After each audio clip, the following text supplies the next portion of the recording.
Salut à tous, c'est Gladys, j'espère que vous allez bien. Aujourd'hui, je vous retrouve dans une nouvelle vidéo pour faire mon bilan lecture du mois de juillet. Alors pour cette vidéo, j'ai 8 romans, 2 mangas et 2 lectures en cours, donc une BD et un roman en plus à vous présenter. On commence tout de suite avec les romances et pour ça, j'ai Tout ce que je veux pour Noël, c'est toi de Phoenix B. Asher. Donc c'est une romance de Noël que j'ai vraiment appréciée. C'était super chouette. Pour moi, il y a eu quand même quelques incohérences dans le roman dont je peux malheureusement pas trop vous parler ici parce que je risque de vous spoiler l'histoire, mais c'était quand même super chouette. Pour le résumé, ici on y suit Axel qui vit un petit peu en ermite à Wolf Creek depuis qu'il y est retourné, tout simplement pour fuir un scandale et voilà, il est là-bas un petit peu en ermite, on sait pas trop ce qu'il fait depuis qu'il est là-bas. Bref, un jour il va rencontrer Rome. En fait Rome il la connaît très bien puisque c'est son ami d'enfance, son ami d'adolescence et son premier amour aussi, mais le problème c'est que un jour Rome est parti du jour au lendemain et n'est plus revenu à Wolf Creek. Et là, il retrouve Rome là-bas et surtout, il se rend compte que Rome a complètement changé, en tout cas sa vie a été bouleversée. Rome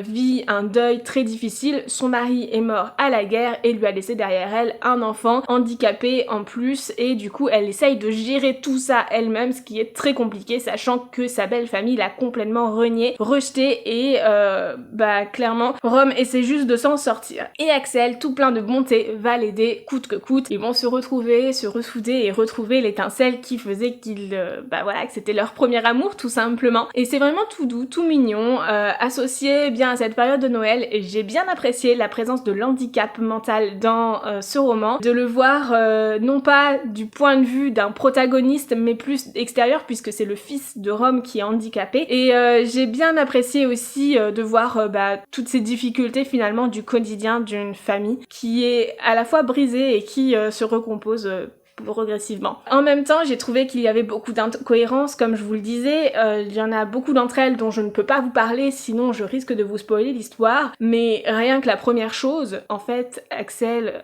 il est à Wolf Creek depuis des mois, il ne travaille pas, et en plus de ça, il va aider Rome coûte que coûte, je ne comprends pas comment il le fait, c'est juste financièrement pas expliqué et pas plausible en fait, mais bon j'ai trouvé ça cool, c'était chouette et j'ai passé un bon moment, je vous le recommande quand même pour Noël si jamais ça vous intéresse. Et la deuxième romance que j'ai à vous présenter c'est Regretting You de Colleen Hoover, qui est un livre que j'ai vraiment apprécié également. Ici on y suit Morgan et Clara. Alors Morgan est la mère de Clara, elle a eu sa fille très jeune et en fait on va les suivre dans une étape de leur vie qui n'est pas si facile que ça, puisque le père de Clara va mourir dans un accident de voiture en compagnie de sa tante et en fait on va se rendre compte que son père et sa tante avaient une liaison et finalement que tout était que superflu, supercherie, etc. Et en plus de devoir surmonter ce deuil, Morgan et Clara vont devoir aussi surmonter cette trahison finalement. C'est vraiment très chouette de voir cette histoire de deux points de vue, d'un côté d'un point de vue adulte et de l'autre côté d'un point de vue adolescent, puisque forcément c'est des éléments de vie, des étapes de vie que l'on ne vit pas forcément de la même manière, qu'importe l'âge, mais en même temps il reste des similitudes parce que voilà, ça reste des deuils, ça reste des trahisons et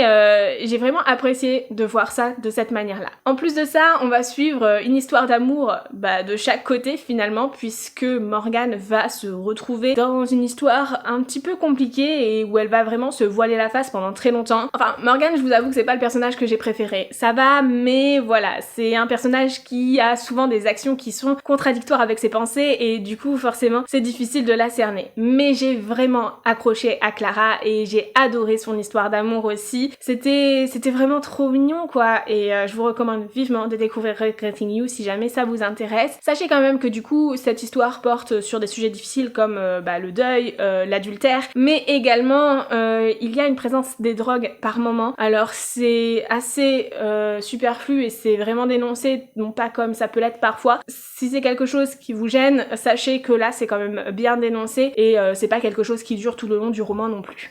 Ensuite, on passe sur quelque chose qui est un petit peu à cheval entre le contemporain et la science-fiction finalement. Il s'agit de One Last Stop de Casey McQuiston, publié chez Lumen. Et franchement, j'en ai été un petit peu déçue dans le sens où j'en attendais énormément puisque j'ai eu un gros coup de cœur pour My Dear Fucking Prince. Et du coup, peut-être que mes attentes étaient un petit peu trop élevées. J'ai vraiment bien aimé suivre l'histoire de Auguste qui s'installe à New York, qui découvre la vie new-yorkaise, qui découvre des super chouettes amis dans sa coloc et qui en même temps est très très ouverte d'esprit. Et puis, ben je sais pas, cette romance dans le métro m'a un petit peu moins plu puisque Auguste découvre Jeanne dans le métro, qui est toujours dans la même rame qu'elle, et ce qui est vraiment très très bizarre puisqu'à chaque fois que Auguste prend le métro, il y a toujours Jeanne dedans, et en même temps, Jeanne ne peut pas sortir du métro. Et du coup, Auguste va essayer d'enquêter sur tout ça, surtout qu'elle s'est rendue compte à son travail qu'il y avait une photo de Jeanne accrochée au mur mais qui date de 50 ans en arrière alors que Jeanne n'a absolument pas vieilli. Il va s'installer toute une romance entre ces deux femmes et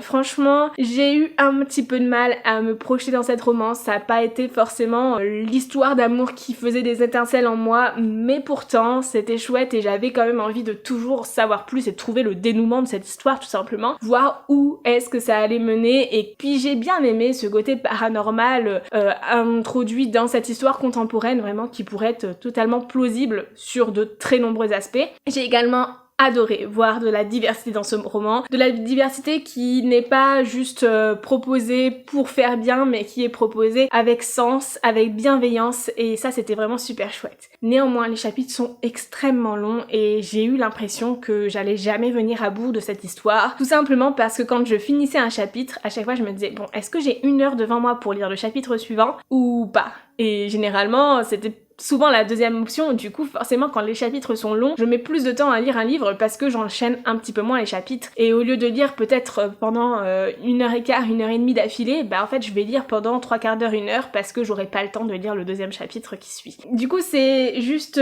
ça pour moi le point négatif qui fait que du coup j'ai traîné ce livre pendant un petit moment quand même, et forcément bah j'en ai été un petit peu dissociée, surtout que je me suis pas vraiment retrouvée dans l'histoire d'amour des protagonistes. Néanmoins, si c'est une histoire qui vous intéresse et si vous êtes prêt à lire des très longs chapitres, parce qu'il y a des personnes qui adorent ça aussi, je suis convaincue que ce livre pourra vous plaire. Ensuite, dans un genre complètement différent, j'ai lu un livre de fantasy orientale. Il s'agit de Rosen, donc le 2e tome de Laetitia Danaï. Il s'agit d'un 2e tome d'une duologie, donc je vais pas vous le décrire en détail, mais sachez que dans cette duologie, on suit Rosen, une jeune fille djinn, et ses sœurs qui se retrouvent chez des Dagnir. Finalement, le peuple ennemi est obligé de finalement trouver un mari parmi ces peuples pour créer une entente entre leurs peuples. Sachant que les djinns sont déteneurs d'un pouvoir lié à leur sang, chaque djinn a un pouvoir qui lui est propre, mais les Dagnir, lorsqu'ils consomment le sang des djinns purifiés, peuvent profiter de ces pouvoirs-là aussi, et du coup forcément tout cela crée une exploitation des djinns par les Dagnir, et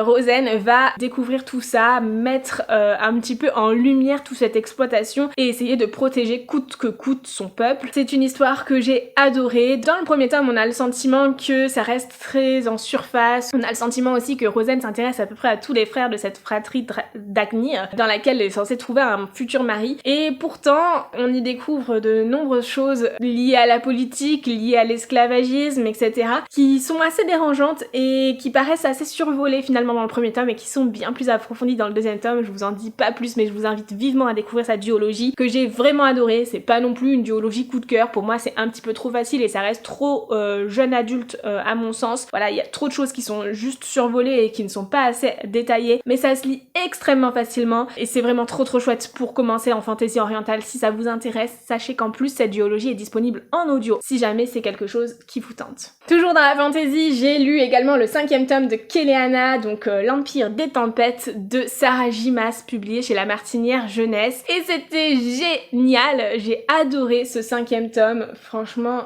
j'ai longtemps hésité à lui mettre cette fameuse détermination de c'est un coup de cœur, mais en fait c'en est un. C'est-à-dire que c'est un livre que j'ai traîné pendant très longtemps, et c'est pour ça justement qu'à un moment donné je me suis dit est-ce que c'est vraiment un coup de cœur ou pas, mais en fait la raison qui fait que j'ai mis un temps fou à le lire, c'est que je n'avais juste pas le temps de lire, et non pas que je ne voulais pas retourner vers ce bouquin parce que j'étais constamment dedans, j'y pensais constamment en dehors de mes lectures, et même après l'avoir refermé j'ai continué à y penser, et il a vraiment fallu que je me plonge dans plein d'autres livres pour essayer un petit peu de le sortir de mon esprit finalement. Du coup pour moi ça fait que c'est un coup de cœur, tout était trop génial, j'ai adoré retrouver Keleana forcément, j'ai adoré retrouver Rohan qui est mon chouchou, mais également plein d'autres personnages de cette histoire. Ce que j'ai vraiment adoré dans ce livre, c'est qu'on démarre l'histoire avec donc une multitude de personnages, parce que dans Keleana à chaque tome on rajoute des personnages, mais on commence avec cette multitude de personnages qui sont à des bouts complètement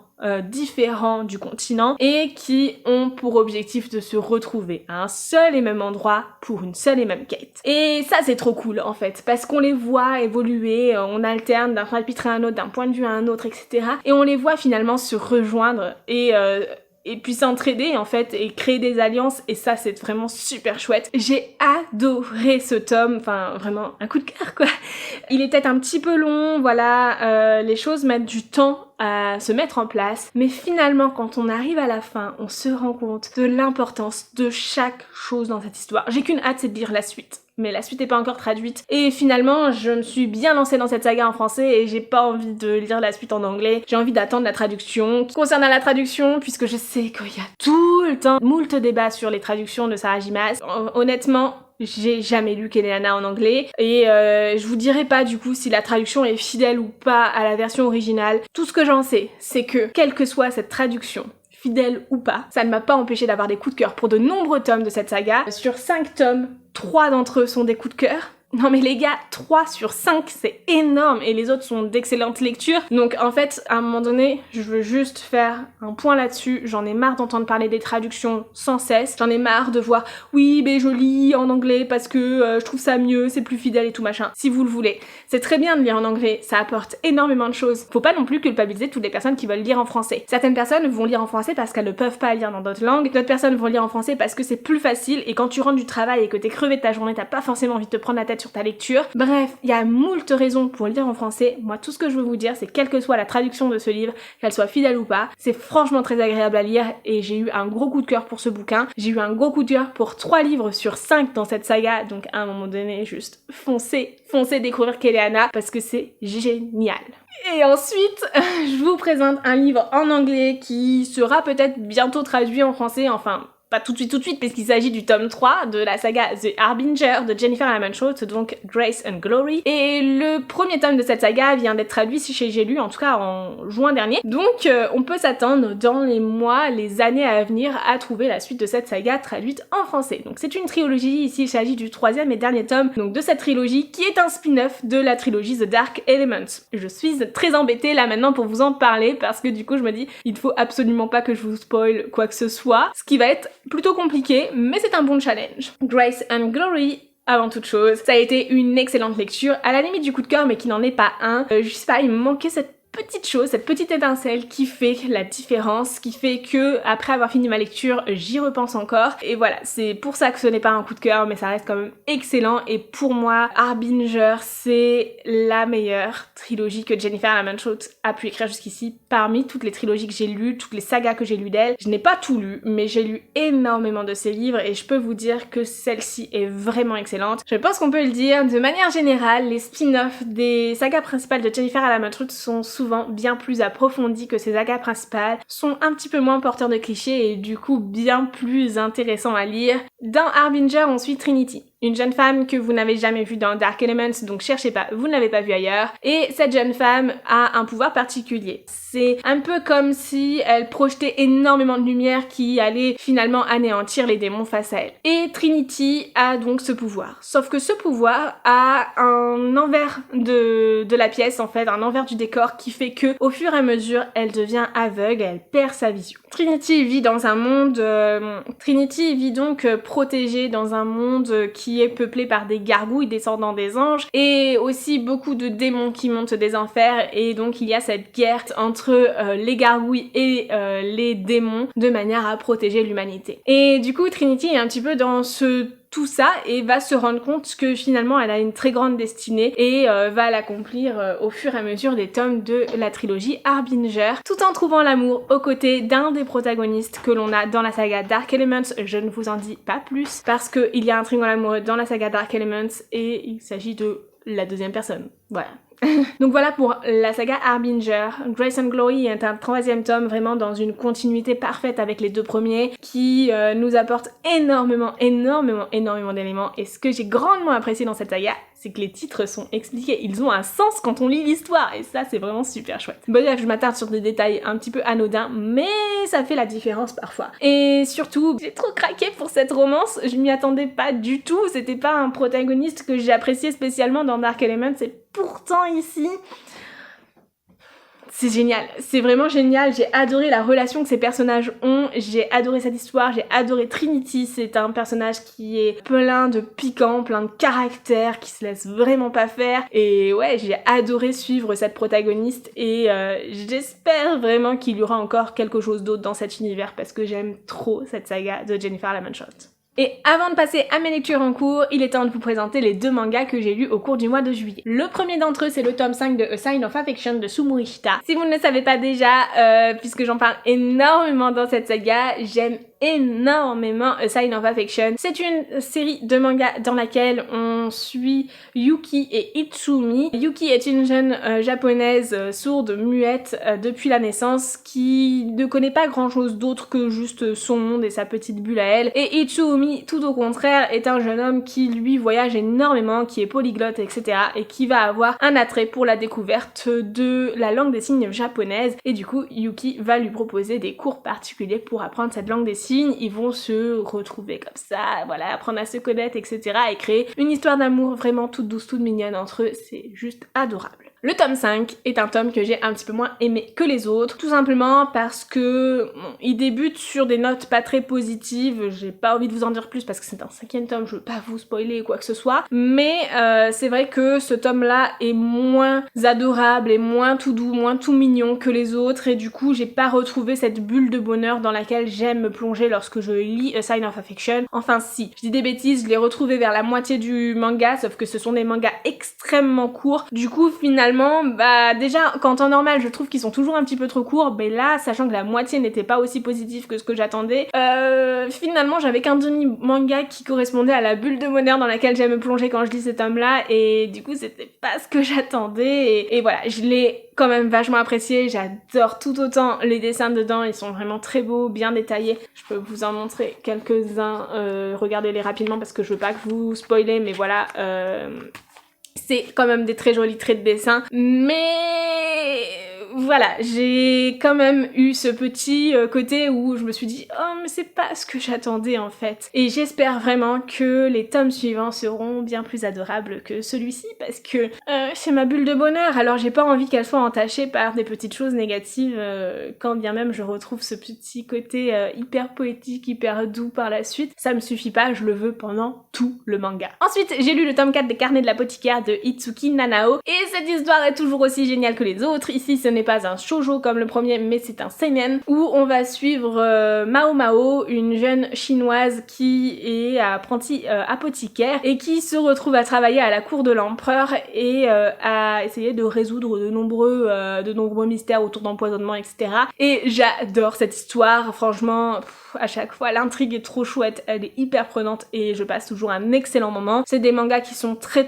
complets, très riches, très denses. Les dessins sont toujours super beaux aussi. Franchement, les traits sont magnifiques. Enfin, bref, c'est génial et je vous conseille vivement de découvrir les Carnets de l'apothicaire. Et surtout, au mois d'août, est prévue la sortie du livre original des Carnets de l'apothicaire chez Lumen, c'est-à-dire que cette série de mangas est inspirée à partir d'un roman initial qui va sortir du coup je crois le 24 août. En tout cas j'ai hâte de le recevoir pour pouvoir le lire, pour pouvoir vous dire aussi à quel moment s'arrête le livre par rapport au manga. Alors j'en suis au 4e tome en manga, mais je les ai tous chez moi, donc je vais essayer d'avancer un petit peu plus pour justement pouvoir vous dire ces choses là, parce que je pense que c'est important pour les personnes qui veulent lire les deux en parallèle ou qui veulent avoir lu suffisamment les mangas avant de lire le roman initial pour voilà pas se spoiler certaines choses ou je ne sais quoi. Bah je pense que ça peut être intéressant de savoir où se termine le roman par rapport au manga. Et sur ce, il est temps de passer à mes lectures en cours. J'ai encore un graphique à vous présenter, il s'agit de Un rêve de renard de Mina Solberg que je vous ai présenté quelques fois déjà sur la chaîne, et oula, il y a des poils de chat, hein, merci Reiki. Un rêve de renard, c'est une histoire que j'aime beaucoup, mais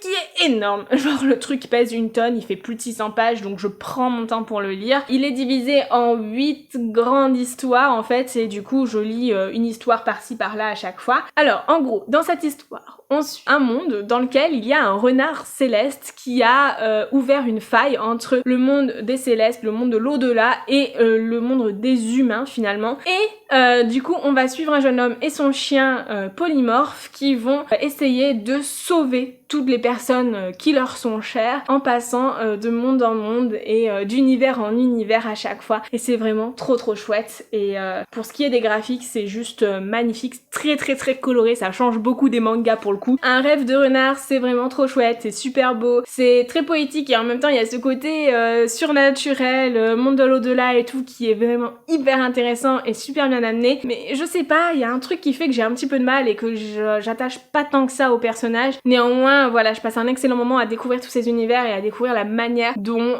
chaque petite quête, finalement, chaque chapitre va se résoudre. Et ça, c'est vraiment trop chouette puisque j'aime énormément le fait que cette histoire soit divisée en plusieurs chapitres presque uniques finalement et qui pourraient se lire séparément du moment qu'on connaît l'ensemble et la totalité du truc. Bref, c'est super chouette et je vous recommande vivement de le découvrir si jamais ça vous intéresse. En tout cas, moi, je suis ravie de lire cette BD alors que j'ai craqué uniquement pour la couverture. Et ma deuxième lecture en cours, c'est La lumière des profondeurs de Frances Hardinge, publié chez Gallimard Jeunesse, que j'aime beaucoup.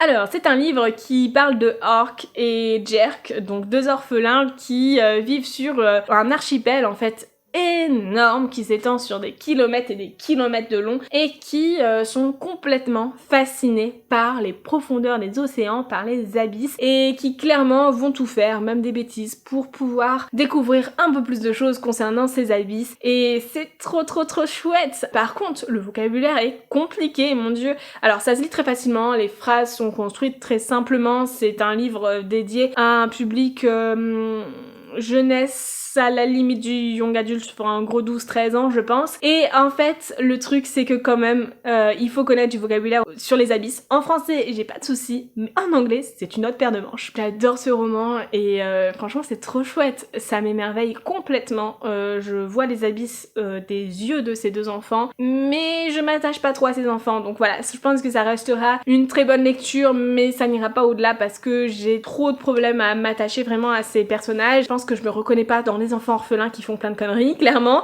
Mais La lumière des profondeurs, c'est un livre très poétique, très beau aussi, et très facile à lire aussi. J'en suis à peu près à 40% et j'ai hâte de le terminer pour découvrir la fin de cette histoire, pour voir où tout ça va amener Orc et Jack. Ils ont des prénoms vraiment bizarres, mais bon, voilà. J'aime vraiment cette lecture et je vous la recommande vivement si ça vous intéresse. En plus, la couverture est magnifique. Voilà, c'est tout pour ce bilan lecture du mois de juillet. C'était un mois assez riche en lecture, mais pas autant que je me serais attendue, clairement. J'ai quand même beaucoup travaillé ce mois-ci. Je suis partie en vacances aussi où j'ai fait beaucoup de randonnées, donc forcément, pendant ces temps-là, j'ai pas lu. Et voilà, je suis trop contente d'avoir fait toutes ces lectures, d'avoir découvert tous ces livres et j'espère que certains d'entre eux vous plairont. Et sur ce, je vous souhaite d'excellentes lectures et je vous fais de très gros bisous. À très bientôt. Ciao!